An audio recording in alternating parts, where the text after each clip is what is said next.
অন্ততঃ এই প্ৰশ্নটো অখিল গগৈয়ে কৰিছে মই বেয়া পোৱা নাই এই প্ৰশ্নটো কংগ্ৰেছে কৰিব নালাগে কাৰণ বাগিচাৰ মানুহৰ ভোটেৰে কংগ্ৰেছ জিকি আপোনালোকে বাগিচাৰ কাৰণে কৰা ভাল কামৰ এটা উদাহৰণ দিয়ক বাগিচাৰ দৰমহা যে এচিএমএছ আৰু বাগিচাৰ মালিক কৰ্তৃপক্ষই নিৰ্ধাৰণ কৰে এটো আপোনাতকৈ ভালকৈ কোনেও নাজানে পৰৱৰ্তী সময়ত স্যাৰ চৰকাৰে ঘোষণা কৰিছিলে 351 টকা কৰিম বুলি বিজেপি চৰকাৰ আহিলে একে স্যাৰ এই প্ৰতিশ্ৰুতিবিলাক ৰূপায়ণ কৰে মুখ্যমন্ত্ৰী মহোদয় তেনেকৈ কয় যিখিনি প্ৰতিশ্ৰুতি দিছে ৰূপায়ণ কৰে সেইকাৰণে এটো কৰিলেই হ'ল স্যাৰ অন্য কথা নাহে যেতিয়া কোনোবা মানুহৰ নিজৰ বুৰঞ্জীখন একেবাৰে কাম নকৰা বুৰঞ্জী তেতিয়া আৰু আপুনি বেলেগক কৈ থকাৰ কথা নাই আপুনি কিমান টকা বঢ়ালে স্যাৰ আপোনালোকে বুৰঞ্জী কথাটো আমি আৰু এটা সিদ্ধান্ত লৈছো যে 8 লাখ বাগিচাৰ 8 লাখ বাগিচাত শ্ৰমিক আছে এই 8 লাখ বাগিচাৰ শ্ৰমিকক প্ৰত্যেকজন শ্ৰমিকক আমি এটা নগদ ধনু দিম যাতে তেওঁলোকে লৰা ছোৱালীৰ শিক্ষাৰ কাৰণে বিনিয়োগ কৰিব পাৰে কি কৰিম কি নকৰিম এটো অহা বছৰ বাজেটত আহিব কিন্তু তাৰ আমি ইতিমধ্যে পৰিকল্পনা কৰিছো যে 8 লাখ বাগিচাৰ শ্ৰমিকক আমি একেলগে দিম আৰু নেক্সট 3 বছৰ দি থাকিম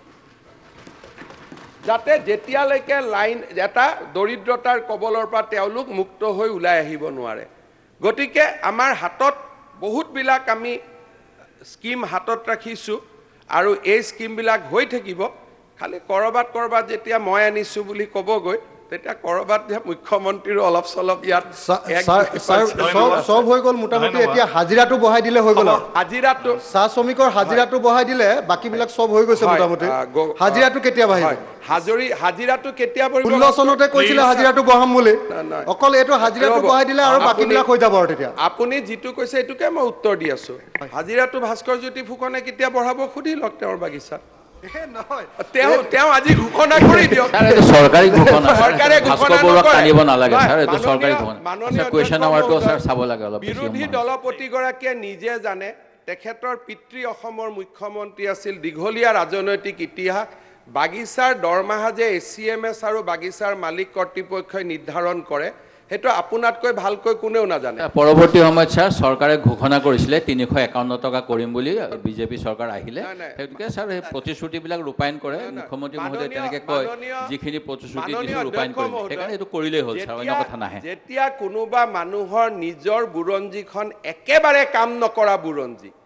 তেতিয়া আৰু আপুনি বেলেগক কৈ থকাৰ কথা নাই আপুনি কিমান টকা বঢ়ালে স্যাৰ আপোনালোকে বুৰঞ্জী কথাটো স্যাৰ আহমে বুৰঞ্জী লিখিব আৰম্ভ কৰিছে গতিকে বুৰঞ্জী টানিব নালাগে ঘোষণাখিনি কথাই কৈছো স্যাৰ ঘোষণা কৰা নাই স্যাৰ আপোনালোকৰ ঘোষণা আছিল স্যাৰ বিজেপি দলৰ ভিজন ডকুমেণ্টত লিখা আছে স্যাৰ মাননীয় অধ্যক্ষ মহোদয় এটাই কথা মই কম যে যি মানুহে যেতিয়ালৈকে নিজৰ ইতিহাসটো ইমানে বেয়া যে বাগিচাৰ মাটিৰ অধিকাৰ দিব নোৱাৰিলে জুমুৰটোকে এবাৰ বাহিৰলৈকে আনিব নোৱাৰিলে অন্ততঃ এই প্ৰশ্নটো অখিল গগৈয়ে কৰিছে মই বেয়া পোৱা নাই এই প্ৰশ্নটো কংগ্ৰেছে কৰিব নালাগে কাৰণ বাগিচাৰ মানুহৰ ভোটেৰে কংগ্ৰেছ জিকি আপোনালোকে বাগিচাৰ কাৰণে কৰা ভাল কামৰ এটা উদাহৰণ দিয়ক